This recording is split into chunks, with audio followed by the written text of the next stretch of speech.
And Brilliant. And we'll just all turn our microphones off so nothing sort of interrupts Anna's presentation. Then we can have questions at the end, Anna. nice one. Thank you. So yes, thank you. My name is Anna Daglish. I'm from Family Drug Support.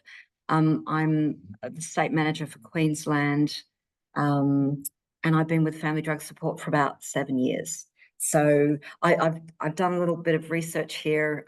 Bear with me because I am not a researcher in the I say the proper sense of the word. I'm not an academic, but this research that I've done has been a labour of love, and I think there's some really, really important messages in the research that I found. So, but bear with me because I don't have your expertise in how I deliver this stuff. So, Anna, um, I want you to claim the name of a pracademic. a pracademic. I'm a pracademic. Okay, thank you. Before we begin, I'd like to acknowledge the traditional owners of the land on which we're meeting here today and pay our respects to elders past and present. I'm dialing in from the land of Meanjin, where the Turrbal and the Yagara people exist. The traditional custodians of the land, whose lands, winds, and waters we all share, we need to pay tribute to their unique values and ancient and enduring cultures, which deepen and enrich the community. Let us pay our respects to elders past and present, and extend that respect to any Aboriginal or Torres Strait Islander people joining us today. We have so much to learn from you, and extend a very warm welcome. Aboriginal and Torres Strait Islander peoples have experienced a long history of dispossession, colonisation, and exclusion.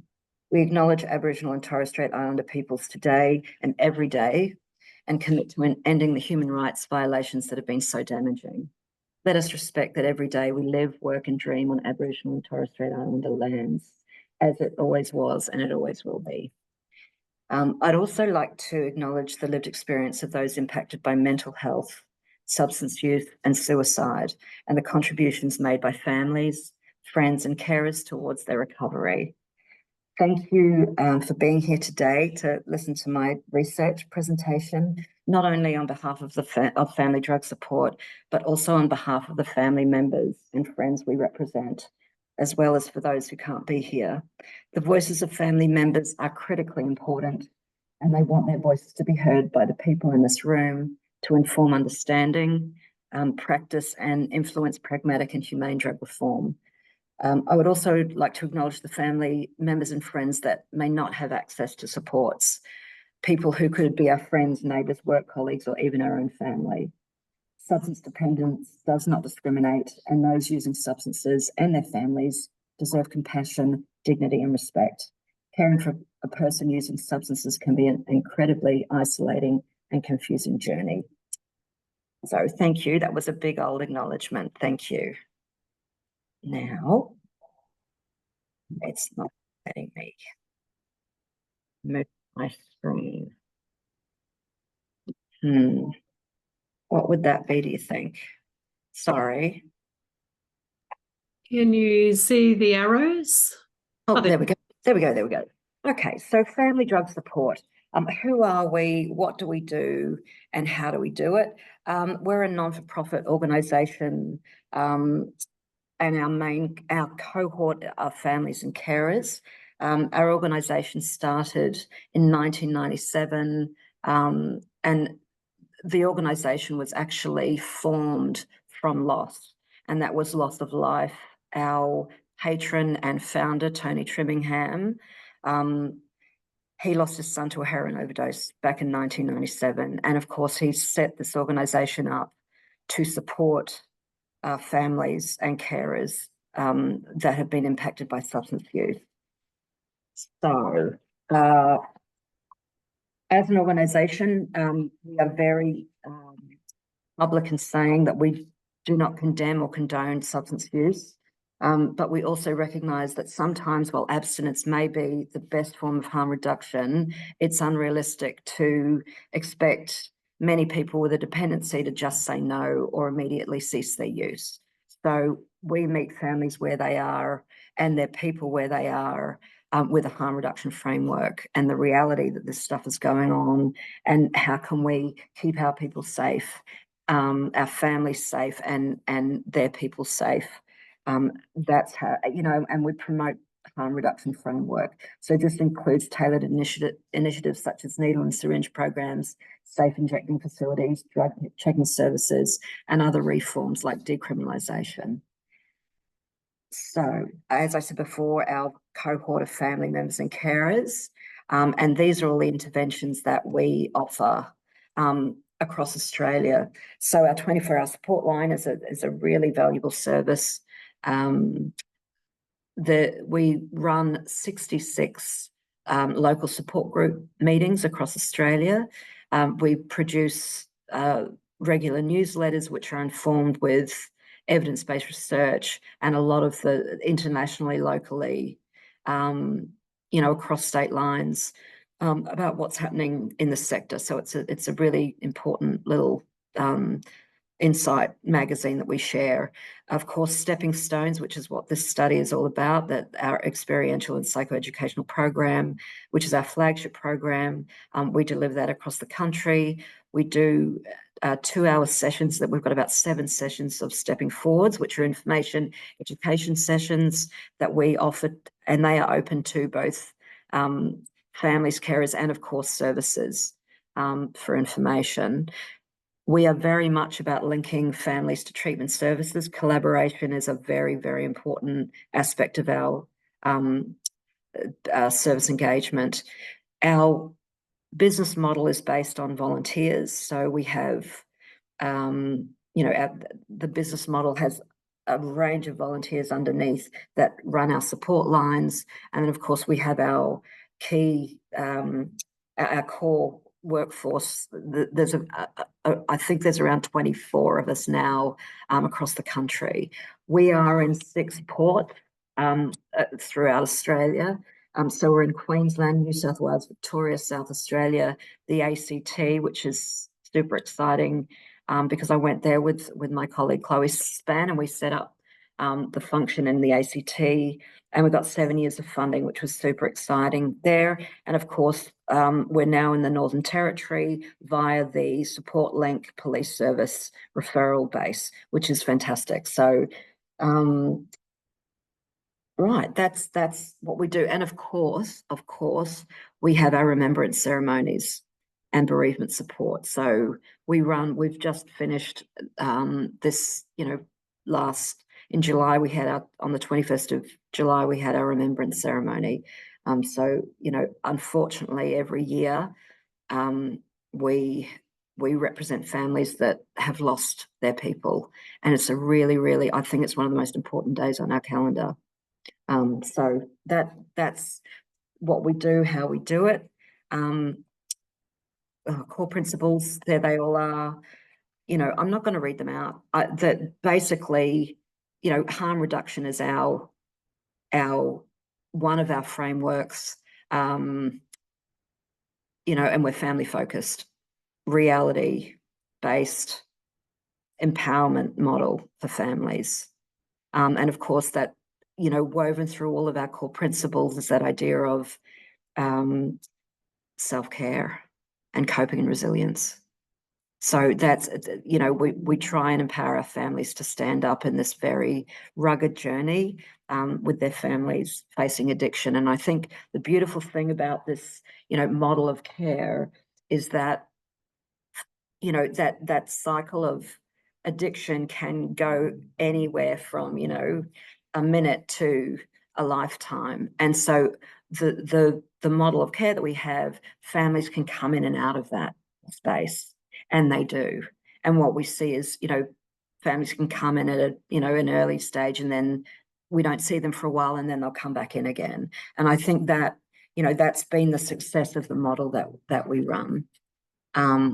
So speaking of the model, here we are, which is Stages of Change for Families model. And this was the model developed by Hero, Rose and Trimmingham back in, I think, 19... oh gosh, look at me, maybe 2001. 2001. I'm going to say 2001. So this model is basically the anchor of all of the work that we do for families. It's non-prescriptive, it's non-directive. It's a bit of a model that shows us, and it basically it talks and walks families through a process of what families can experience. And there's 5 stages in this space, and of course the first one is denial. And we talk about denial and how what a necessary space that is to be, as far as we can't handle the truth, and sometimes the reality of what our families are going through is very, very tough, and it's that's a coping mechanism for us to be in a space of denial. But as we bump out of denial, and normally it's through some revelation of discovery, discovering that a family member has a problem with substance use, families normally go into a very, very big bucket of emotion. And that ranges from anger, grief, fear, anxiety, all the emotions. But, what we see a lot is that presentation of anger comes in, of what are you doing? Please stop, knock it off. But we know that underneath, anger is a whole lot of grief and fear. So we basically just put this framework up, and families go, wow, look at this. You're a fly on my wall. You're telling my story. This is exactly what's happened to me. Because once we go into the emotion side of it, and then what do? We go into control. Right, we're going to fix it. Right, give it to me. I'll sort it out. We're going to take you to rehab. We're going to, do everything we can to stop this problem. And we either go into hard line or soft line approach. That hard line is that idea of black and white thinking. The soft line is more, that juggling, being much more engaged with the process, but we don't come in. And I guess the idea with that hard line, soft line control is that they are both as manipulative is a hard word to use, but we're both trying to control the outcomes. So and of course, when we come in, and understandably we come in as family members to try and stop it, what happens in that space? It normally ends in a whole lot of chaos. Why can't we fix it? When a person has promised that they're going to stop it and they don't, they lapse. It goes into chaos. So these are very, very, high-end ideas, and looking at that, this framework, we then talk about coping. There's some arrows. Oh, sorry. That show, at any time on this journey, we see that families can jump back into denial. They can go back into emotions. They can go back into control, and they can go back into chaos. And that's generally the rolling theme that happens. And it's almost a snakes and ladders, idea of what can happen in this space, because it is so unpredictable, this journey of addiction. And when we think that we've got all our ducks lined up in a row, and then all of a sudden, they're back using again, and what do we do? So that's the general idea of the model for the stages of change for families. There's a couple of quotes that I've used here, and I put them in to really draw our eye on the fact that this has been going on for a while. We've got our seminal works of Orford, Capelleman, Templeton, who were the originators of the stress strain coping model. And the intervention, we've got a lot of 5-steppers in the room, so I'm not telling anything that you guys don't know. And then of course we've got I've included a quote from a study that was done on the Stepping Stone. It was an evaluation done on the Stepping Stones program. So we can see that this has been going on for a while, as far as the awareness of family support, and how it's an important and protective factor in the space for families. So here we are now in the space of back in 2000, oh gosh, well, 2020 and 2021, I completed my master's degree in human services, and I did a higher degree research dissertation at Griffith University at the School of Humanities, Human Services and Social Work. And of course, my supervisor was Dr. Menka Tanteski, who's in the room today. And we obviously got ethics approval. It was we brought it into family drug support.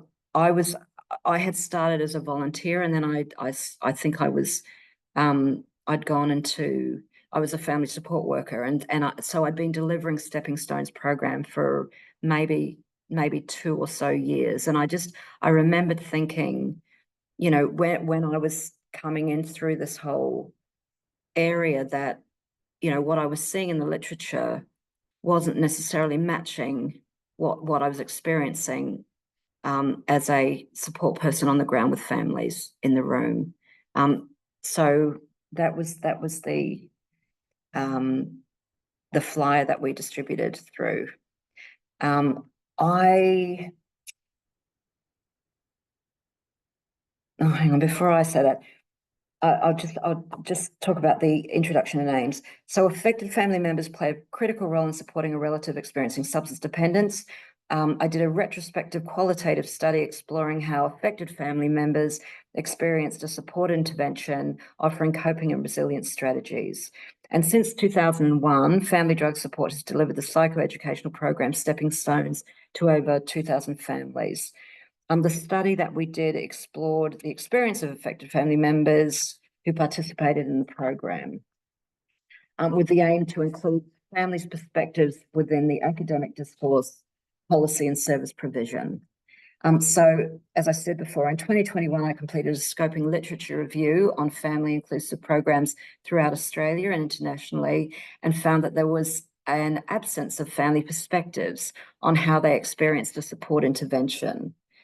I'll talk quickly about the method study design. How am I going for time? Yeah. So review of the literature was completed in accordance with the scoping methodology to provide a broad overview of the literature, which advanced the breadth and scope of research to identify the state of play within a specific area, and map the research to identify main themes and concepts extrapolated from the literature. In contrast with a systematic review, which favours quantitative studies and a narrow research question, a scoping study is recommended for qualitative studies where the topic was more fluid. There was a scarcity of comparable systematic reviews, or little was known about the topic. And what we saw was there was little known about the topic, about how families experienced a support intervention. So I will jump through that. I got quite techy about you know, how I did it all, and I don't think I'm going to jump through that, because I might be interested in all of that stuff, but I'm not sure if you guys want to hear all about the search techniques, search strategy that I employed. So I'm going to jump across that, and I have my thesis available for if anyone's interested in, you know, the technical approach that I took. So I'm going to jump straight across from that. Okay, so what we saw was that over 2 decades of literature assessing the impacts of problematic substance use and a focus on how to measure family coping and resilience, the themes that came out from the literature, you know, which we could certainly relate to and saw in our rooms, things like shame, stigma, discrimination. You know, families were so fearful of the loss of potential and health of their loved ones, and fear of bereavement, psychological and physical health problems, family breakdown, criminality, barriers to accessing services. Family pathology was another theme throughout the literature, based on the biomedical model and clinical settings. and the goal was abstinence. So there was kind of this, not a non-disclosure, but there was a kind of a missing piece for me in the literature of acknowledging the reality of lapse and that people, that would go back into that space. And that idea that at some point, the family or the person that was using substances was a scapegoat of a dysfunctional family. That was a very, very strong theme throughout the literature. I spoke before about the seminal works of Capello, Orford, Velleman, and Templeton, developing the stress strain coping model and the 5-step program. And of course, Tony Trimmingham and Rose, Thoreau, and Trimmingham developed the family stages of change model, and Tony developed the Stepping Stones program. What I saw and the gap in the literature for me was the absence of family perspectives reflecting on the experience of accessing support services within the literature. So the rationale for the study, the literature review revealed paucity of knowledge, understanding how affected family members fare on the journey of accessing services to support themselves and their family member with long-term substance misuse. The study aimed to democratise the research within the field and extend to the notable gap in the literature privileging family perspectives. This research will further the body of knowledge of help-seeking and family support interventions in Australia. So the research objectives and methods, it was a qualitative study. Interpretive phenomenological analysis was what I used to capture the essence of the phenomenon and the meaning making of the lived experience of family members who attended the Stepping Stones program. And I did a big old spiel on IPA and what it meant, because I remember, Julie, when you did your presentation and you did some, I got lost in your methodology section. It was so interesting to me. And so I've done the same thing, but I think I'm going to jump through that too, because I think you guys all know you're the experts. I'm not. But that idea of bringing in an immediate remedy to understand what the families were saying. And that for me was interpretive phenomenological analysis. And I chose that rather than say, I thought about, constructivism and critical, oh, I can't remember what it's called. But, another understanding of actually critiquing the system limitation. And what I knew for sure is that that doesn't bode well working within a system. We need to, rather than polarizing ideas, we need to work together within the system. So what I wanted to do was privilege the family's experience and capture the essence of the experience for the families, which was the IPA. Okay, I did purposive sampling. I had 14 participants, and I had 2 dads, 1 grandparent, and I think 11 mums in the study. And they showed extreme courage, strength, and endurance. They were 60 to 90-minute semi-structured in-depth interviews. So the primary research question guiding the study was, what is the affected family members' experience of participating in the Stepping Stones program delivered by Family Drug Support in Australia? So the transcripts, 300 pages of, and I love letters to their children. They love their people and they want their people to be okay. And so this, it was there was so much information. There was so much, I developed a schematic, a thematic map, with the coding and the themes, and I've got one here. It's in my study, but that was the my initial thematic map that I developed, and I ended up getting 4 superordinate themes. What I had to do, because there was so much information, I put it into a temporal framework for the Stepping Stones study. So I looked at the experience of affected family members before accessing the program. Then I looked at the actual experience of them doing the program. And then I looked to see if it had touched the sides later on, reflections post program. So that was the framework that I used.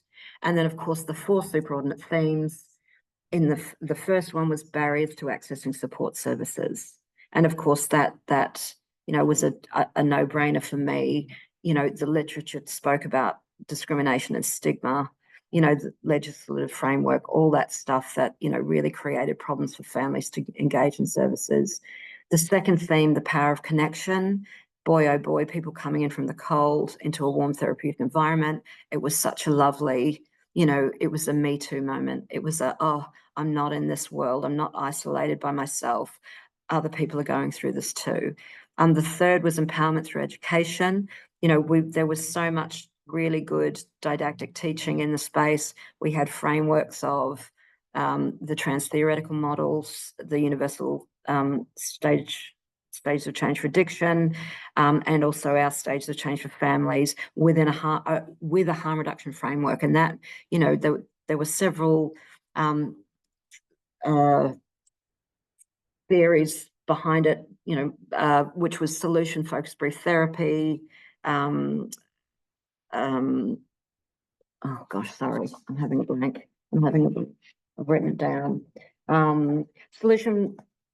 Oh, I'll get back to it. Sorry. And then healing family systems was my 4th theme that I noticed, and I think for me that was one of the most important ones, because that power of keeping families together when safely, when we could, was is one of our biggest motivators.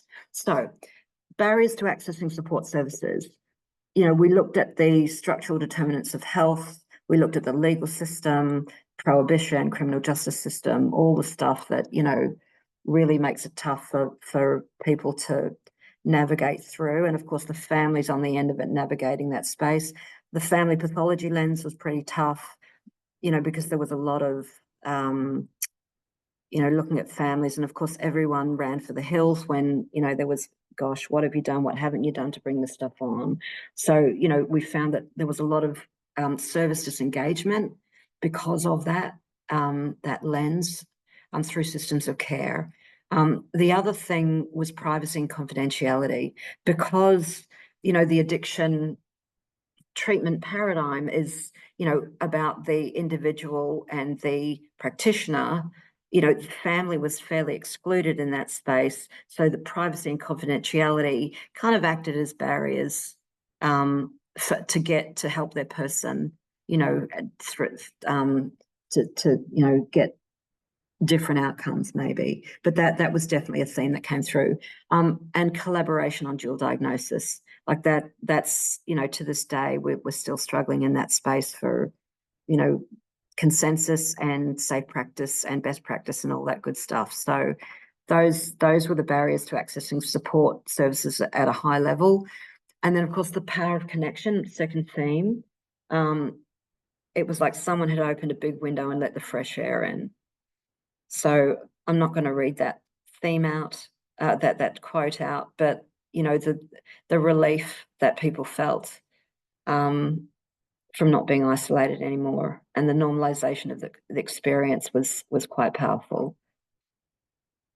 Empowerment through education, those models, and that idea of having some kind of framework to put around the whole thing, so that they could actually go, okay, well, I'm on my knees here. I can't work.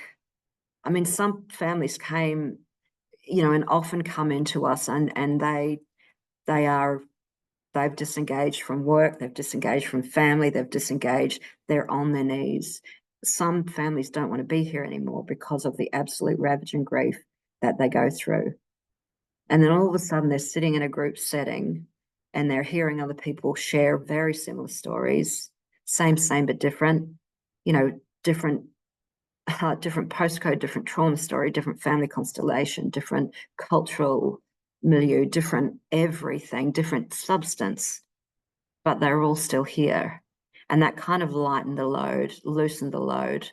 And then they could start saying stuff honestly out loud.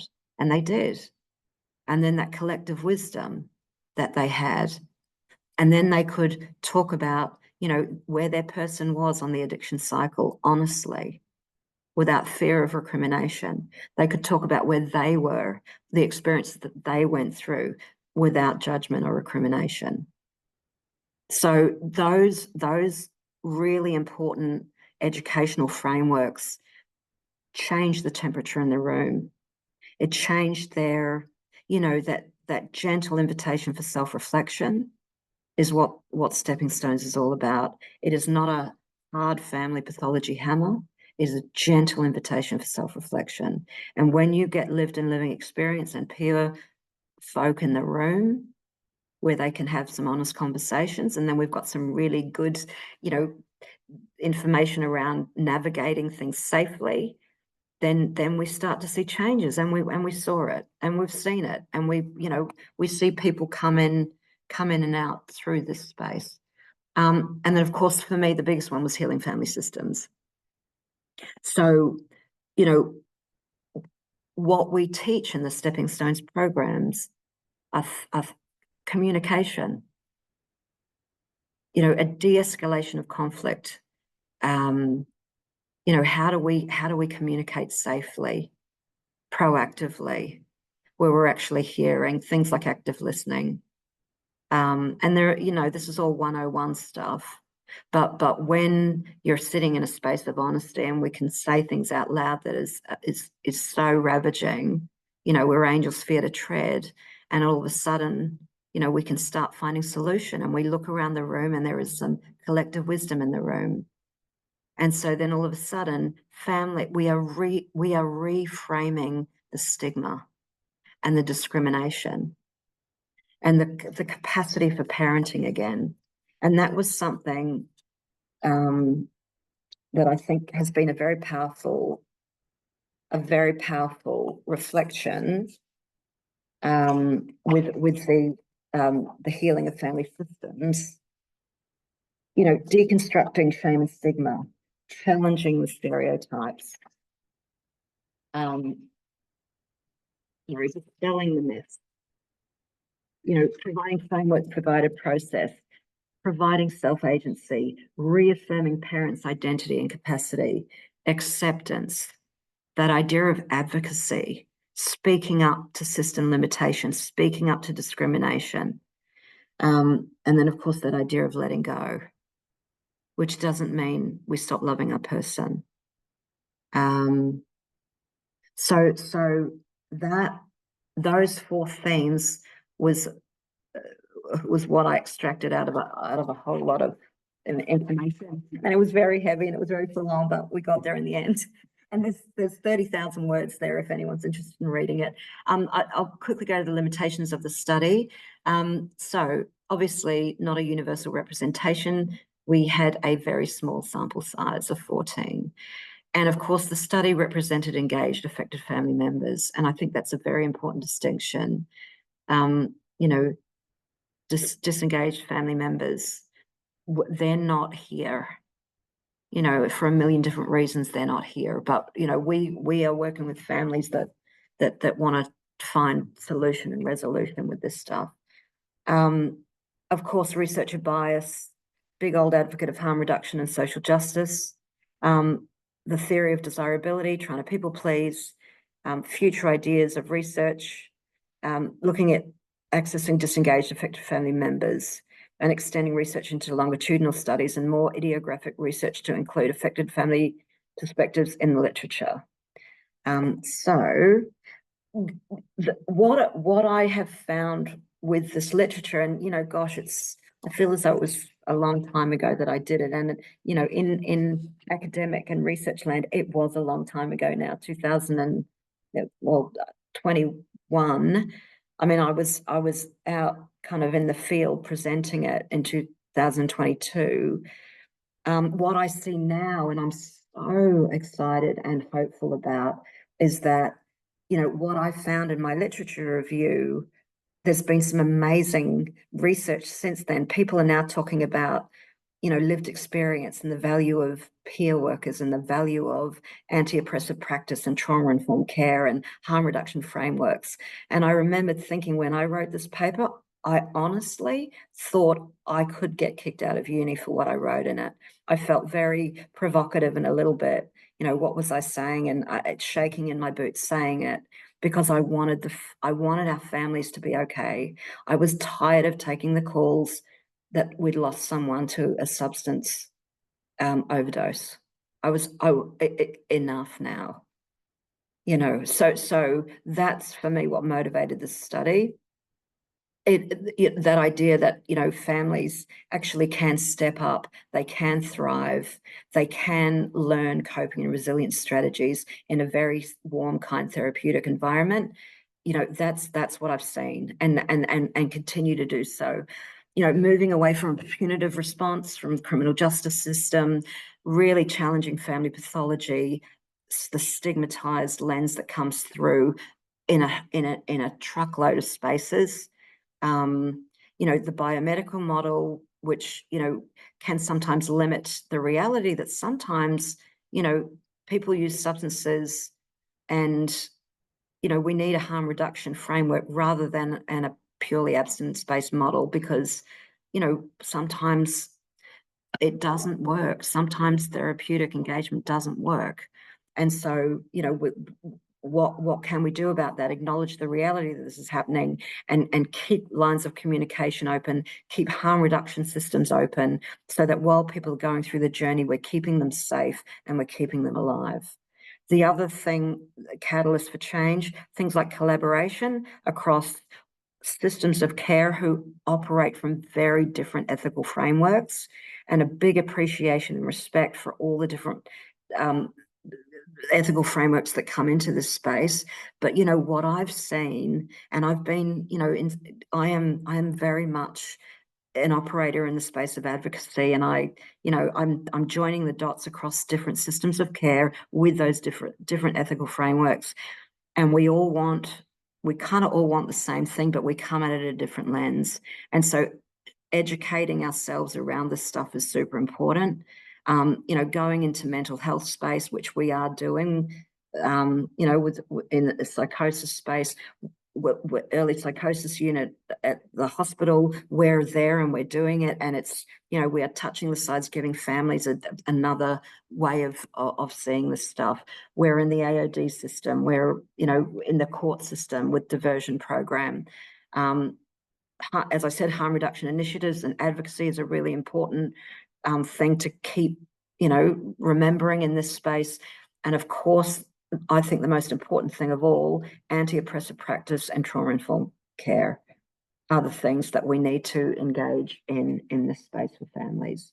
But you guys all know that because you guys are experts in the field. So, I was saying that years ago when it wasn't fashionable, but now it's kind of fashionable. So that's thrilling for me. Anyway, okay. Thank you all for listening. That was really full on sitting in front of a room full of experts. So thank you. And there you go. Thank you, Anna. Thanks so much. And I don't know how many of us call ourselves experts in the room. For heaven's sake. Oh, you guys are all the academics. You've got all.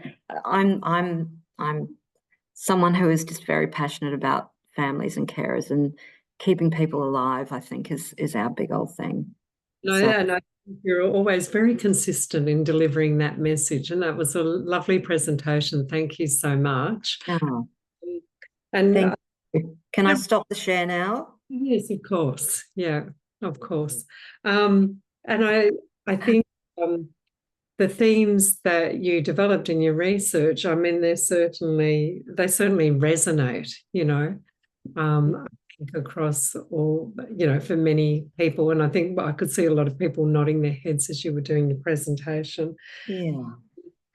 So I wonder, and there's a few things I noticed too, like even the people that you recruited to the study, the dominance of women. Oh, of course. Yes. Yes. Mummies, mother guilt, all that good stuff. Yes. I wonder if anyone does have a question or wanted to share their experiences, or how it links even with some of Anna's work. Like I know that you're talking about help seeking. Oh, Steve, yep. Go. Well, just on that point, Julie, because obviously now that Rob has left being the only male here, I asked a similar question at a presenter in Quebec as well about, so how do we, like, I mean, you spoke to, was it two fathers and a grandfather, did you say? Two dads, a grandma. Two dads and a grandma. Okay. Yes. So, I mean, I know two people is not enough to get themes, but do you ever, or did you kind of separate out kind of what they said and whether there were differences in terms of what from mum, differences in terms of expectations or coping responses? I mean, what again, not that two people is no, of course, but it's something. But what we see and what I saw was that dads, remember I talked about the hard line, soft line control. It's the very black and white thinking, right? We're going to fix it. That's it. Come on, my way or the highway stuff of, and dads have had that I say traditionally, it is not, I would say that idea is not gender specific, because we saw dads coming in they were incredibly passionate and caring about their kid and super protective, and not, that tough love approach of, right, that's it, kick them out, black or white thinking. It was very, very, and to this day, like every time we do a stepping stones and we get dads in the room, which is quite often, I've got to say, like we have a lot of families that, mum and dads that come in together, and everyone's journey is different, but there's certainly they certainly care. And once we put frameworks of that hard line, soft line control and the dynamics of that happen within a family unit, and understanding that normally this stuff breaks families apart, because we go, it's your fault, you were too tough on him, it was your fault, you weren't tough enough, and all of our skeletons come out of the closet of dysfunction, we want to blame someone because our kid's in crisis. That all, we talk about that in this space, and we talk about it throughout the room, and everyone's almost laughing about it because it's so real. And I guess that idea of group work kind of takes the sting of the blame, of the shame of it out of it, because all of a sudden we're all going, yeah, it's a tough gig, it's a rough gig, how can we meet in the middle with this? Yeah. So it's kind of the normalizing it, the acknowledging it, and the saying that, you're doing the best that you can, and you're not the only one experiencing whatever it is that you're experiencing. Absolutely. And then, of course, when we do our coping questionnaires, which is we do 4 measurements of Stepping Stones program, and we measure indices, right? And we measure things like anger, boundaries, control, denial, family, self-esteem, and trust. So we look at where families were before they came to FDS. We measure them on the day of the intervention. So Stepping Stones is a 4-day program. We measure them on day 1. We measure them, we teach, we engage, we share over 4 days, and then we measure that all of those indices on day 4. And what we see, phenomenal, exciting, and for me, this is the power of the work, we see incredible shifts in that space. We've got 20 years of data. It's gold mine. I can't wait, till we get people on it to do, really good studies on it, because it's beautiful. And we see the shifts. And can I say this? And this is one of the most exciting revelations that I have seen in the last while. I did a Stepping Stones on the Gold Coast in May, and I had 4 cold family members. I had an Aboriginal and Torres Strait Islander mum, and the rest were general public. I had the highest shift I've ever experienced doing a stepping stones. And to me, that speaks to the universal model of this. It's a humanist model. It's a humanist model. Isn't that amazing? Yeah. What a thrill. Yeah. And it doesn't matter where you're from and how you view the world, the impact on family members is going to be the same. In terms of the confusion, the guilt, the self-blame, all of it. We all know this stuff, but yeah. And Pauline, did I see that you had your hand up before as well? Thank you, Anna. Very interesting what you've presented. Well done, well done. I guess I'm really pleased to hear you say it's not gender specific, because that's exactly what we find in the 5-step program. Because at the moment, about 1/3 of the work we do is with couples. So we often have people, a female and male coming on and in different places. And when you take them through the 5 steps, and sometimes we do 3 subsidised counselling sessions after that, we see the shift in them together, and it doesn't matter which one is what they come with. When they're talking together about the person they love and care about, it makes a huge difference. So the different programs, but actually are similar things that we found. So yeah, marvelous. That's wonderful. Yeah. And I think that's why the research does resonate, doesn't it? There's a lot of similarities. I don't know, Claire, did you want to add anything or? I was amazing presentation, Anna. Just thinking of the amount of data you had to look through, and it really, I think again, those really common themes that we see throughout a lot of this research just keeps hitting home. Something I was curious about at the start, you sort of mentioned you broke down your aim into those 3 areas, so like the pre, the during, and the post the treatment. Yes. I'm kind of curious about the pre, like before they got involved in stepping stones. Did you get any insights into what motivated them or what that step was for them in getting that support? Just I think the findings that I'm aware of, it takes people a long time to get to that. Yes. And oh gosh, or even from your experience kind of working in family trust. How people come to us. I mean, yeah. And I've got to say, we've had a 49% increase in service delivery in the last financial year in Queensland. Like, I mean, I've gone for broke. I have gone for broke. I'm not stopping with this work because it's so powerful. And so how do they come to us? Visibility, right? And word of mouth is another one, and safety. They're hearing that, it's almost a phone a friend stuff. I've now got 7 people on the field in Queensland. So we are, with over, I think we had over maybe 7,000 service engagements over the last year.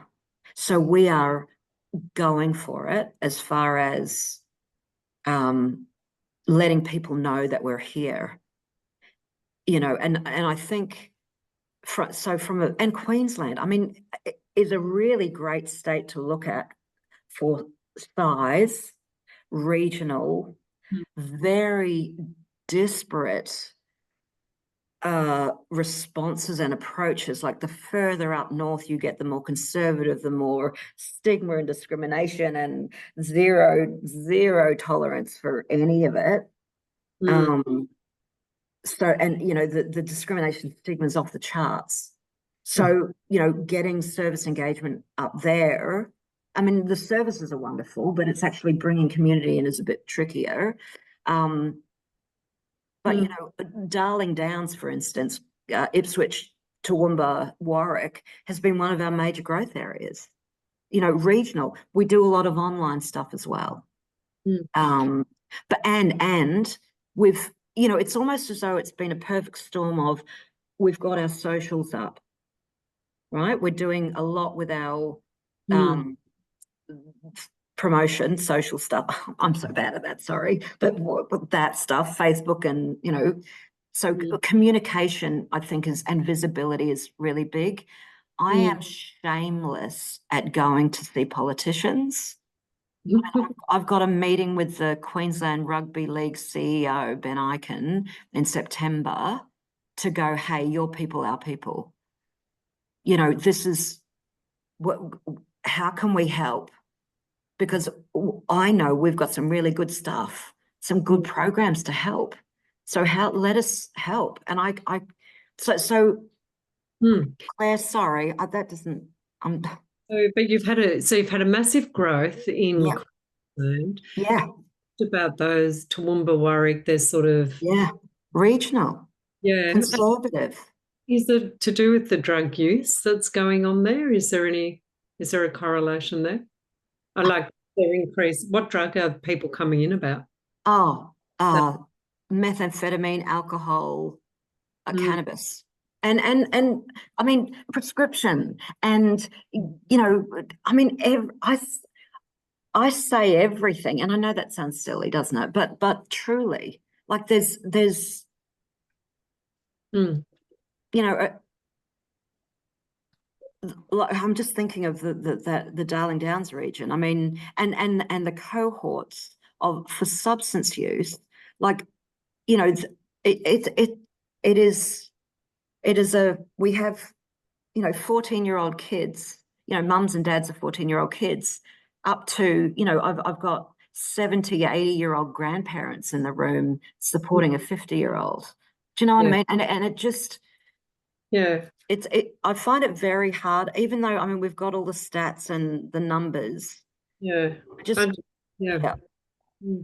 I just, you know, and I find it very difficult to go, it's all that. I mean, to me, alcohol's one of the biggest things, biggest challenges in our community.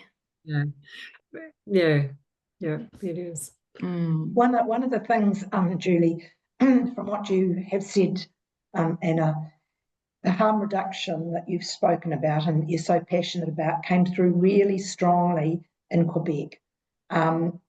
We had some really good presentations on harm reduction and people coming off methamphetamine and maybe using a little bit of cannabis to actually, you know, that sort of thing, and actually hearing their stories. And so that was something that came through very strongly, just reporting to you from Quebec. That's marvelous. That is so, for me, I mean, we all want abstinence. We all want people to stop. We see the damage. And I think, you know, across the AOD sector, we all go, please stop, you know, but reality, prohibition has not worked. It's not working. So what can we do? We can have some honest conversations around it and keep people alive. You know? Yeah. Wonderful, Pauline. Did you want to add anything in here? I might just go around and ask people if they want to say anything. I was just thinking, I think a lot of the findings, and again, great presentation, there was definitely a lot in there. A lot of your findings really reflected with me with the findings that I found in my qualitative interviews.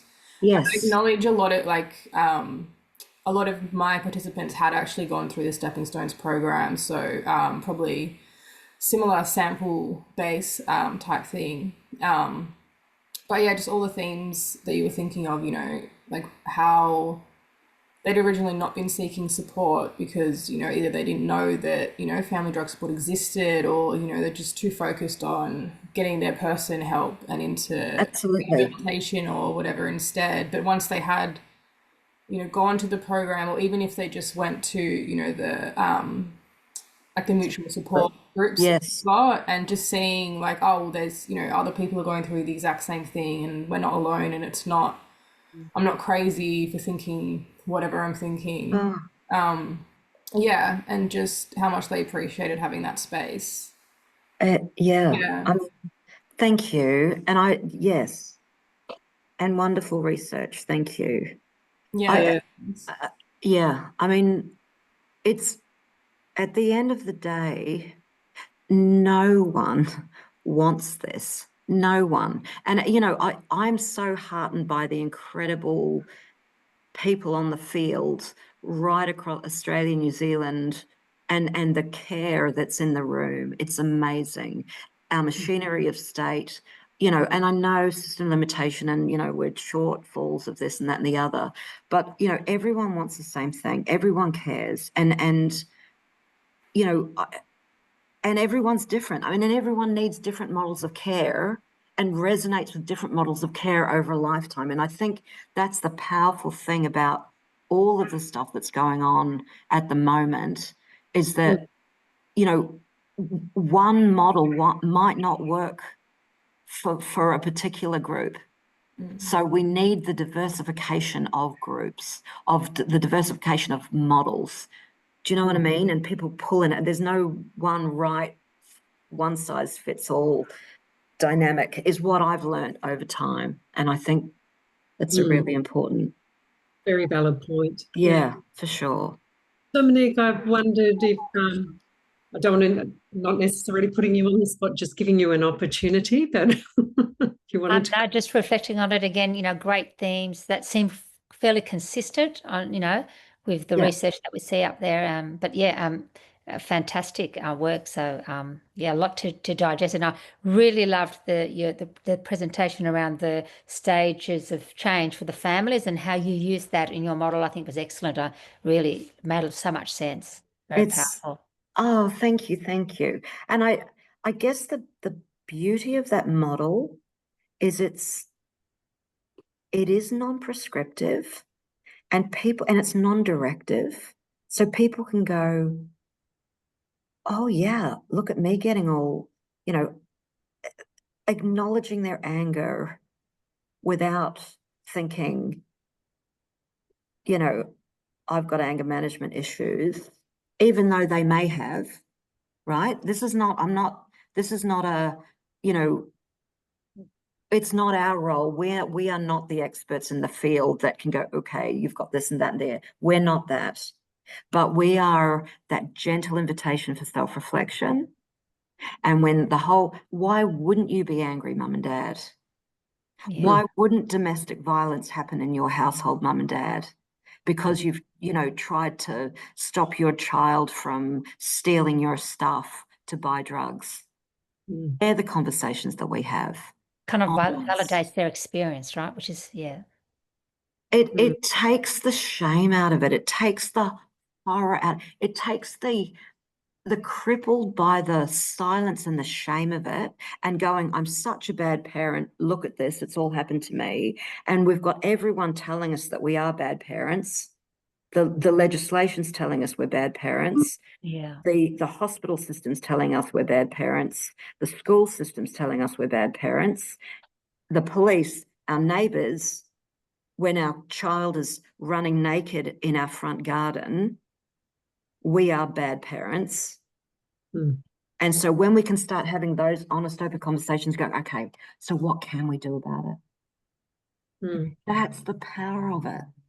And that, that anti-oppressive peer model, and then we bat it over to the experts and go, oh, have you thought about a therapeutic relationship?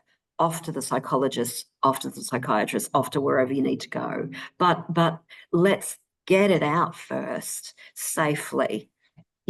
That's I think that after 7 years on the field, that's what I think the power of this stuff is. Your passion shines through too, Anna. Oh, I just it's Dominic. But I guess the thing is, it's having the conversations on the daily with mothers who've lost their kids. I can't not care, and who can, right? But to me now, like I'm on mission and on purpose, and anyone who wants to have a chat, let's have a chat because it's too important. Anyway. Yeah. You see, Helen wants to say something as well. Helen. Yeah, and thank you so much for your presentation. Al-Anon family groups, we obviously focus on families who have been affected by alcohol. Yes. But, as many people here say, I don't care where families get help as long as they get help. We have a higher proportion now of family members who come to us who have got a loved one who also has an addiction to drugs. Yeah. So we're seeing a lot more of that, and we also have that belief of there's not one model of care. Whatever's going to work for them is working for them, and absolutely. Yeah. Try So everything. I like what you're saying about same. Yeah. Yeah, we get that too. I don't care if it's 5-step, 12-step, whatever it is. There needs to be as many support processes out there for families as possible. So absolutely. thank you for the work. Marvelous. Yeah, I think that's a good point, Helen. We just want the support for families, really, and yes, needs to be acknowledged in this space. Yeah, absolutely. Inka, did you want to say something? I can see your. Yeah, I did. I just want to take the opportunity to thank Anna for the presentation and for the privilege of working with her on her thesis. Anna has been very modest today. She actually produced an excellent thesis. I don't remember the exact mark, but I remember that it was very high. It was really an excellent job. So, Anna, now when I look back and I can remember reading some of your interviews, I think we did some shared coding just to sort we of did. we did iterate a reliability thing. And I remember reading some of them, and really they were enough to knock your socks off. It was quite heart-wrenching, really. Yeah. And today, as you've been speaking, I've been thinking about the danger that lurks in isolation. And I was picturing the families isolated, and then they're isolated from other families and from the community at large. Often, the media doesn't help with stigma either. Yeah. And then, they're becoming isolated or separated from their loved one. The loved one is often being or has been drawn into a peer network where they, are fearful. It's often a very small network. And so I started thinking about the dangers in isolation for the substance using family member. Absolutely. And just the risk and the danger in isolation, and then the importance of connecting people back with family, but into a family that understands and can cope, that doesn't actually exacerbate, and also a family, though, that isn't taking on full responsibility. And so I think your model really has a lot of balances, yes, sort of checks and balances. Absolutely. Built into it. Yes. And so I think for families, when they come across that, as someone said, in your quote there, a bit of structure put around the whole damn thing, that is really empowering. Yeah. And Anna, I really appreciated your strong anti-oppressive stance in this. I think it's really, really important because substance users are stigmatized, but as you say, so are their families, and they're blamed and they're ashamed. Yeah. And they live in fear of that person dying, fear of other children in the family going down the same path, fear of people knowing, or whatever it might be. So I think you've done really important work, Anna, and I'm beginning to wonder what the next step will be. I know, right? Because I think there will be more. Yes, I think so well too. Well done, Anna. Thank you, Menka. Thank you so much. Amazing. Thank you. That's lovely, important, Menka. Heather and Sally, I'm just don't want to put you on the spot, but just want to give you an opportunity. Happy to chime in too, because love families, love group work, and having just decided tuning into teens that we've been running is not a drug and alcohol focused program. It's a parenting program, but running it in a setting that is a drug and alcohol service. And we had 7 participants. We had one person who missed 1 week because they were overseas. Otherwise, they were all at every session. And in the final week, they all cried. And there was 2 dads in the room as well. And in fact, we did too, because you can't not when everybody else is. But And that was very much about that. Your words, Anna, I think about coming in from the cold. That was they have kids that are using substances in a really problematic way that they can't talk to anybody else about in their circle. Yes. But they could talk candidly and unedited and So good. see each other's little wins across the time when they shared stories Yes. that they'd lost sight of themselves. So it was a beautiful, beautiful thing to be part of. And actually, when you talk about Menka, people going home to families that are equipped to cope and help, having parents start change, sometimes they'd give us a scenario and then they'd give us their response, which would have been so very different partway through the group than at the beginning of the group. There was one example, perhaps about a 15-year-old who comes and goes as he pleases, is often reported missing. His mum's really cross with him. And his younger sister was getting a birthday party. And his comment to mum was, why does she get a party? You wouldn't give me a party, because mum didn't want all of his drug-using friends at home in that space. And while there were so many reasons that she could have said, well, you're not getting a party because of this, this, and this, she responded with I could see how that would feel really unfair, which, we could have fallen off our chair, but it's, really kind of bringing them round to being on the same team. Yes. Not responsible for, but, that joining and that connecting. So, Yes. love the group work. Love the group work. You can't get that in individual settings. Yes. So, Yes. yeah. And Marvelous, Heather. Yeah, it is great work, Heather. And I think the other thing that I hear too is that there's that focus on the family in their own right. So there's an intervention happening there, using a model that facilitates the understanding and gives people a way to think about things. But often whilst primary purpose may not be to have an impact necessarily on the person, the loved one, it does, because, and I think, Pauline, you've certainly noticed that, and I know 5-step people and the research that's been done there, that's certainly one of the it's just like a secondary gain from the focus on the parents or the siblings or the children, whoever it is that needs it, or the partners. Thanks, Heather. It's great to hear work. We might have to get you to do a presentation. That'd be great. Sally, what about you?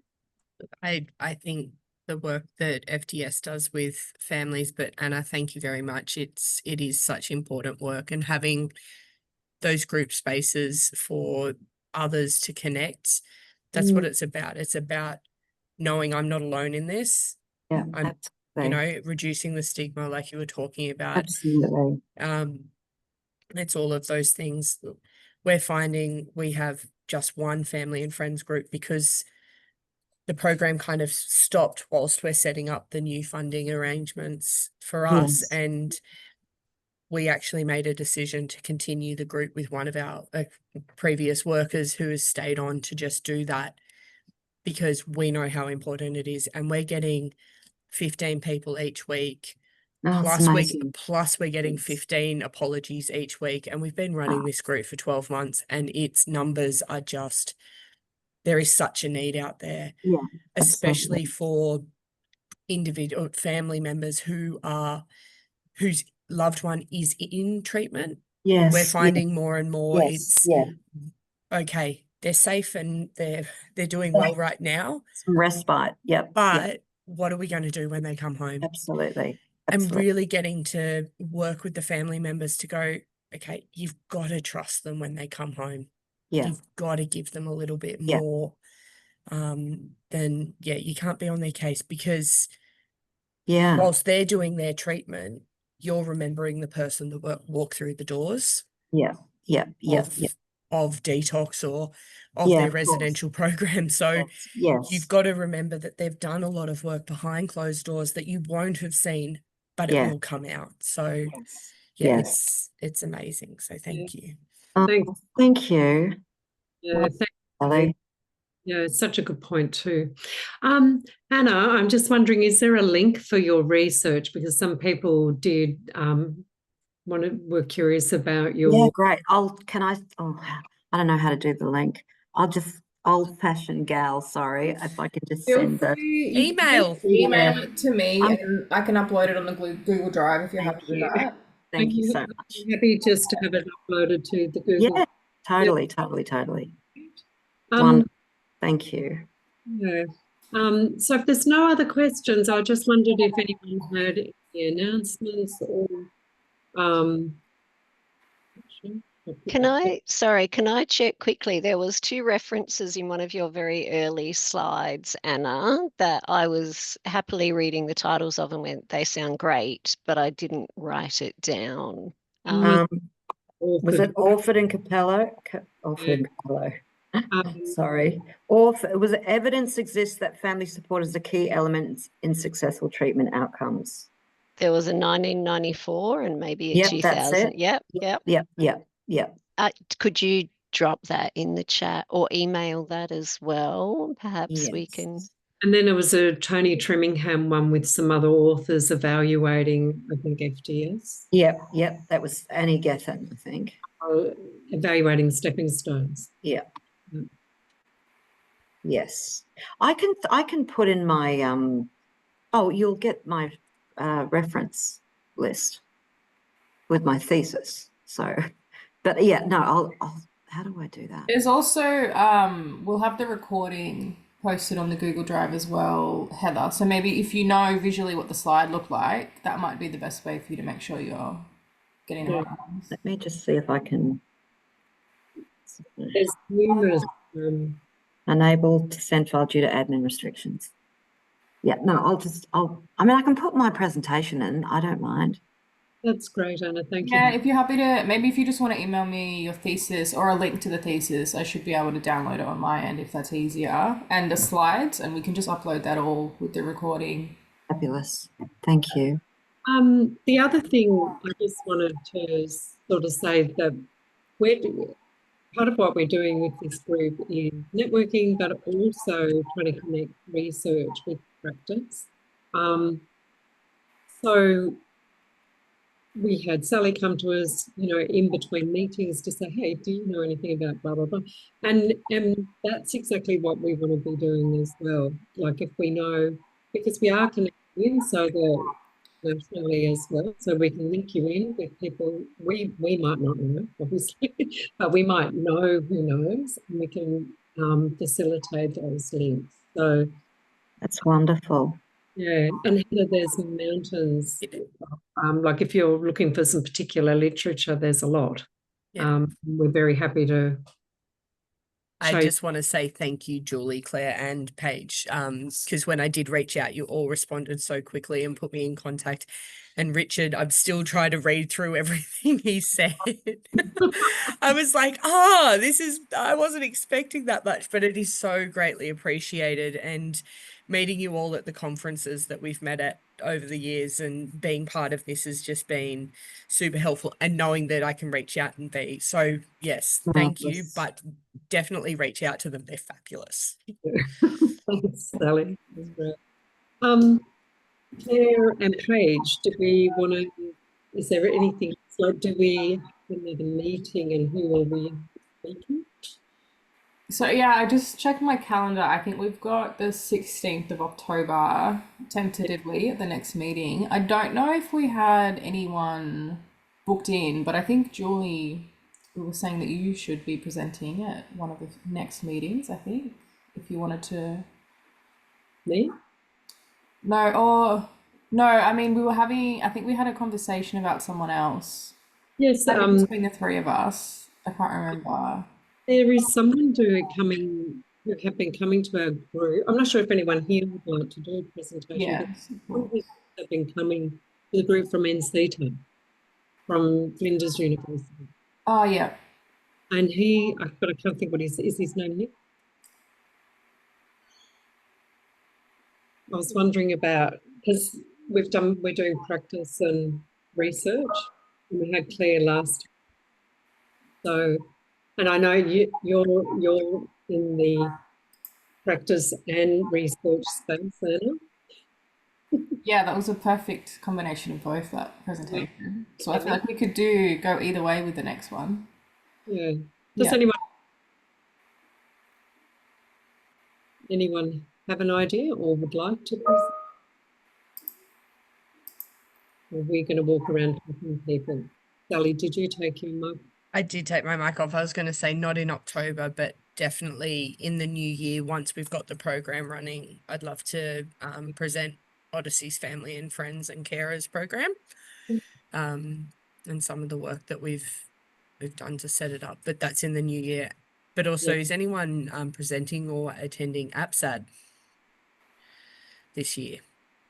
I'll be attending. I'm presenting on a systematic review on family research that I did earlier in the year, that I presented at Quebec, actually. Yep. Amazing. Are you planning on attending? Yeah, cool. Are you See you there again.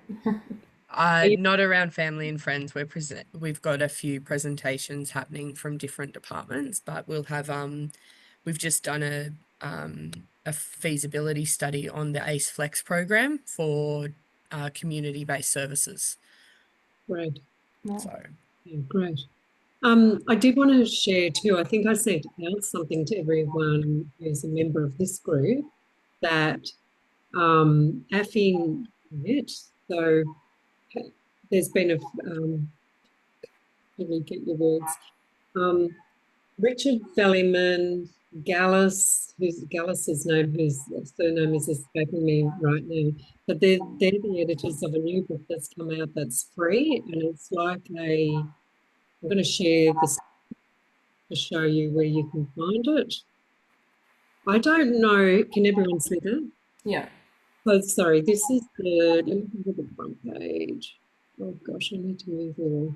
Let's see the front page. If I go to the front page, this is, I don't know who's a member of this group here. You can join AFINet for free. And there are many resources here, Heather, including many of those articles. But there is also this book that has just come up. Oh, there's Gallus's name, Richard Velleman, Jim Orford. Anyway, these are the authors, so the editors, and then there's various chapters, and this is like a handbook with a really good work with families in this space, and this can be downloaded for free, which is fantastic. And I believe it's already been downloaded over 35,000 times, and it was only released in May. So it just gives an indication of the need, doesn't it? So it's a fabulous resource, and there's 2 other books coming. So that's the link. Can you see that link up the top there, AFINet? Yeah. AFIN network. Stop sharing that. All right. Okay, so we've got a date for the next meeting on the 16th. We'll do some work about a presenter. Anything that you're wanting presented on, that would be the other question. No, you're happy if we just pick something? Okay, great.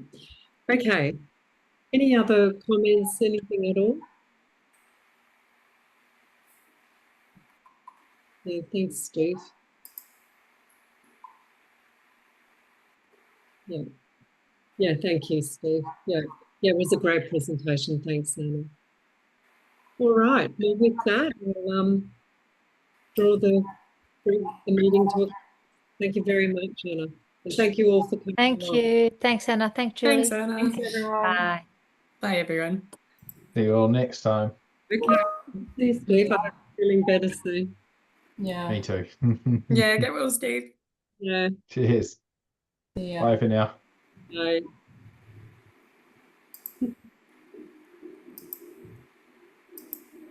Hello, Pauline. If your microphone's on.